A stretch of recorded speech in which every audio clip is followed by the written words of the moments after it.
ಮೊದಲ ಸಭೆಯಲ್ಲೇ ಬಿಜೆಪಿಗೆ ಪರಂ ಸಮಿತಿ ಶಾಕ್ ಅನ್ನು ಕೊಟ್ಟಿದೆ. ಬಿಜೆಪಿ ಕಾಲದಲ್ಲೇ ನಡೆದಂತಹ ಹಗರಣಗಳ ಸಂಬಂಧ ಸಭೆಯನ್ನ ಮಾಡಲಾಗಿತ್ತು. ಪರಮೇಶ್ವರ ನೇತೃತ್ವದಲ್ಲಿ ಸಮಿತಿಯನ್ನ ರಚಿಸಿದ್ರು ಸಿಎಂ ಸಿದ್ದರಾಮಯ್ಯ. ಸಮಿತಿಯ ಮೊದಲ ಸಭೆ ನಡೆಸಿದ್ದಾರೆ ಪರಮೇಶ್ವರ್. ವಿಧಾನಸೌಧದಲ್ಲಿ ಸಮಿತಿಯ ಸಭೆಯನ್ನ ನಡೆಸಿದ್ದಾರೆ ಪರಮೇಶ್ವರ್ ಅವರು. ಸಿಎಂ ಸೂಚನೆಯಂತೆ ಬಿಜೆಪಿ ಸರ್ಕಾರದ ಹಗರಣಗಳ ಬಗ್ಗೆ ಚರ್ಚೆ ಆಗಿದೆ. ಬಿಜೆಪಿ ಕಾಲದ 3 ಹಗರಣಗಳ ಬಗ್ಗೆ ಹಂತ ಹಂತವಾಗಿ ಚರ್ಚೆಯನ್ನ ಮಾಡಿದ್ದಾರೆ.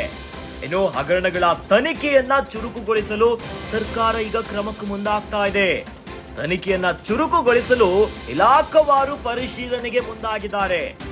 ಮೊದಲ ಸಭೆ ಹೀಗಾಗಿ ಅಂತಿಮ ತೀರ್ಮಾನಕ್ಕೆ ಬಂದಿಲ್ಲ ಅಂತ ಹೇಳಿದ್ದಾರೆ. ಹೊಸದಾಗಿ ತನಿಖೆ ಆಗ್ಬೇಕಾಗಿರೋದ್ರಿಂದ ಇವೆಲ್ಲವನ್ನ ಗಮನಿಸಿದ್ದೇವೆ. ಇನ್ನು 2 ತಿಂಗಳಲ್ಲಿ ಪೂರ್ಣಗೊಳಿಸಿ ಸಂಪುಟಕ್ಕೆ ವರದಿಯನ್ನ ಸಲ್ಲಿಸುತ್ತೇವೆ ಅಂತ ಹೇಳಿದ್ದಾರೆ. ಸಭೆ ಬಳಿಕ ಗೃಹ ಸಚಿವ ಡಾಕ್ಟರ್ ಜಿ ಪರಮೇಶ್ವರ್ ಹೇಳಿಕೆಯನ್ನ ಕೊಟ್ಟಿದ್ದಾರೆ. ರಾಜ್ಯ ರಾಜಕಾರಣದಲ್ಲಿ ಮೂಡಾ ಹಗರಣ, ವಾಲ್ಮೀಕಿ ಅಭಿವೃದ್ಧಿ ನಿಗಮದ ಹಗರಣ ಒಂದು ರೀತಿಯಾಗಿ ವಿಪಕ್ಷಗಳಿಗೆ ಬ್ರಹ್ಮಾಸ್ತ್ರವಾಗಿಬಿಟ್ಟಿದೆ. ಒಂದು ಕಡೆಯಲ್ಲಿ ವಿಪಕ್ಷಗಳು ಸಿಎಂ ಸಿದ್ದರಾಮಯ್ಯನವರ ರಾಜೀನಾಮೆಗೆ ಆಗ್ರಹಿಸುತ್ತಿದ್ದಾರೆ. ಇನ್ನು ಎಲ್ಲ ವಿಚಾರಗಳು ಕೋರ್ಟ್ ಅಂಗಳದಲ್ಲಿದೆ. ಹೀಗಾಗಿನೇ ಮಂತ್ರಕ್ಕೆ ತಿರುಮಂತ್ರ ಎನ್ನುವಂತೆ ಕಾಂಗ್ರೆಸ್ ಸರ್ಕಾರ, ರಾಜ್ಯ ಕಾಂಗ್ರೆಸ್ ಸರ್ಕಾರ ಈಗ ಬಿಜೆಪಿಗೆ ಟಕ್ಕರನ್ನ ಕೊಡ್ಲಿಕ್ಕೆ ಸಿದ್ಧವಾಗ್ತಾ ಇದೆ. ಹೀಗಾಗಿನೇ ಬಿಜೆಪಿ ಕಾಲದಲ್ಲಿ ನಡೆದಂತಹ ಹಗರಣಗಳ ಸಂಬಂಧನೇ ಸಭೆಯನ್ನ ಕರೆದಿದ್ದಾರೆ. ಪರಮೇಶ್ವರ್ ಅವರ ನೇತೃತ್ವದಲ್ಲಿ ಸಮಿತಿಯನ್ನ ರಚಿಸಿದ್ದಾರೆ ಸಿಎಂ ಸಿದ್ದರಾಮಯ್ಯನವರು. ಹೀಗಾಗಿ ಸಮಿತಿಯ ಮೊದಲ ಸಭೆ ನಡೆಸಿದ್ದಾರೆ ಪರಮೇಶ್ವರ್ ಅವರು. ವಿಧಾನಸೌಧದಲ್ಲಿ ಸಮಿತಿಯ ಸಭೆ ನಡೆಸಿದ್ದಾರೆ ಪರಮೇಶ್ವರ್ ಅವರು. ಸಿಎಂ ಅವರ ಸೂಚನೆಯಂತೆ ಬಿಜೆಪಿ ಸರ್ಕಾರದ ಹಗರಣಗಳ ಬಗ್ಗೆ ಚರ್ಚೆ ಆಗಿದೆ. ಹಂತ ಹಂತವಾಗಿ ಬಿಜೆಪಿ ಕಾಲಾವಧಿಯಲ್ಲಿ ಆಗಿರುವಂತಹ 3 ಹಗರಣಗಳ ಬಗ್ಗೆ ಸುದೀರ್ಘ ಚರ್ಚೆ ಆಗಿದೆ.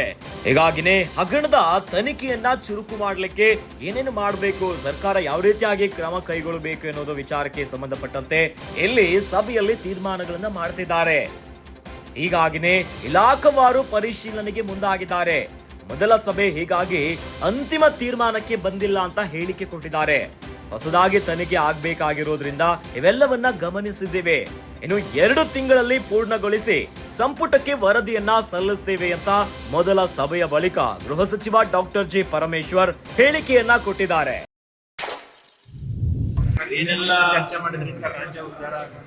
ಕೇಸ್ಗಳು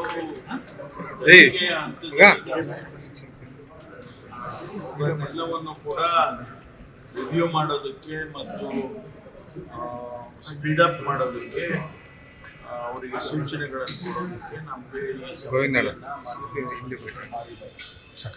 ಇವತ್ತಿನ ಸಭೆಯಲ್ಲಿ ನಾವು ಪೊಲೀಸ್ ಇಲಾಖೆಯಲ್ಲಿರ್ಬೋದು ಅಥವಾ ಬೇರೆ ಬೇರೆ ಇಲಾಖೆಗಳಲ್ಲಿ ಕೆಲವು ಪೊಲೀಸ್ ಬರೋದೇ ತನಿಖೆಗಳನ್ನ ಏನು ಅವುಗಳನ್ನೆಲ್ಲ ಒಂದೊಂದಾಗಿ ಇಲಾಖೆಯವರು ನಾವು ಪಟ್ಟಿ ಮಾಡಿಕೊಂಡು ಅದಕ್ಕೆ ಏನೇನು ಯಾವ ಯಾವ ಹಂತದಲ್ಲಿದ್ದಾವೆ ಅನ್ನೋದನ್ನ ತಿಳ್ಕೊಳ್ಳೋದಕ್ಕೆ ಚರ್ಚೆ ಮಾಡಿದ್ದೇವೆ. ಇದು ಮೊದಲನೇ ಮೀಟಿಂಗ್ ಸಭೆ ಆದದ್ರಿಂದ ನಾವೇನು ಕನ್ಕ್ಲೂಷನ್ಸ್ ಮಾಡೋಕ್ಕಾಗಲ್ಲ.